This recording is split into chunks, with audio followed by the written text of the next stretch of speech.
კიდევ ერთხელ მოგესალმებით და შეგახსენებთ როგორ ავტვირთოთ დავალება Teams-ში. ამისათვის არსებობს რამოდენიმე გზა. მე შევეცდები ყველა გზა დაგიხასიათოთ, თქვენ შეგიძლიათ შეარჩიოთ სასურველი. შეგვიძლია დავალება მოვძებნოთ აი აქ. ეს დავალების ველში ესეთი პატარა ჩანთის მსგავსი ნიშანი აქვს. ვისაც ინგლისურად გაქვთ მენიუ, აწერია assignments. დავალებების შესვლისას შეიძლება დაგხვდეს აი ასეთი ნიშნულები, აი ასეთი, რომელზე დაწყაპუნებითაც ჩვენ მივიღებთ ყველა დავალებას. ზოგჯერ შეიძლება ეს დახურული დაგხვდეთ თქვენ საერთოდ და არ იფიქროთ, რომ აქ დავალება არ აქვს. როდესაც ამას ჩამოშლით, ნახავთ დავალებებს, დაათვალიერებთ და შეარჩევთ სასურველს. ყველა დავალებას აწერია თავისი სახელი. რა საგნის არის აწერია, რომელი გაკვეთილის დავალებაა, მაგალითად, ბუნებისმეტყველება, მცენარის ნაწილები, მონაცემთა დაჯგუფება, მათემატიკა, განცხადება დაკარგული ცხოველის შესახებ ქართული ენა და ლიტერატურა. ესენი უკვე გავლილი თემებია. ამიტომ თქვენ მაგას აღარ აირჩევთ, აირჩევთ იმას, რა თემაზეც ახლა ხართ. მაგალითად, აირჩევთ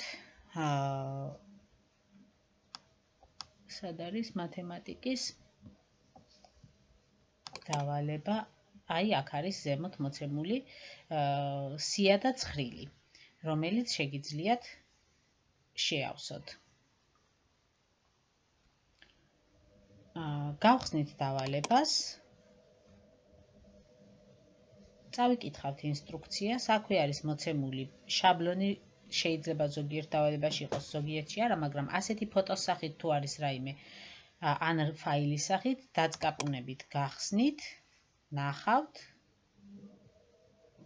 და შემდეგ აი ამ ღილაკით ისევ დახურავთ. ხოლო შესრულებულ დავალებას უკვე აი ამ სკრეპზე Add Work ღილაკზე დაჭერით, შეგიძლიათ აირჩიოთ თქვენი დავალება კომპიუტერიდან იქნება ეს თუ ტელეფონიდან გადაღებული. აი ამ ღილაკზე დაწყაპუნებით, შეარჩევთ რაიმე დავალებას. მაგალითად, ეხლა მე უბრალოდ ცხრილს ავტვირთავ აქ. ბოლომდე რომ შეივსება, მისცემთ აი ამ ღილაკს და თქვენი დავალება ჩაჯდება აი აქ. ხოლო თუ დამატება გინდათ, დაამატებთ. კიდევ ერთ სურათს დავალებისას კიდევ აირჩევთ აქედან და ასე შემდეგ გავაგრძელებ ახლა მე. თუ არა და აი ამ ღილაკზე დაჭერით აუცილებლად უნდა ის გამოაქვეყნოთ. თუ ამ ღილაკს არ დააჭერთ, ამ შემთხვევაში დავალება არ გამოქვეყნდება და მასწავლებელს არ გამოუჩნდება. Turn in ღილაკზე დაჭერით, დავალება უკვე მასწავლებელს გამოუჩნდება. კარგით, მეორე გზა არსებობს კიდევ დავალების ნახვის და ატვირთვის. შედიხართ ჯგუფებში, მაგალითად შევედით მათემატიკის ჯგუფში და დავიწყებ დათვალიერებას. აი ასე მივყვები, შემხვდა დავალება სია და ცხრილი. კიდევ შეიძლება ავყვე, ასე მოვძებნო და შეიძლება სადღაც ზემოთ იყოს უფრო დამალული. ამიტომ ყველაზე მარტივი გზა არის შეხვიდე assignment-ის, ანუ დავალების სპეციალურ ჩანართში აი აქ, ან თვითონ საგანში, ნახეთ, ზემოთაც არის გაყოლებული ველი.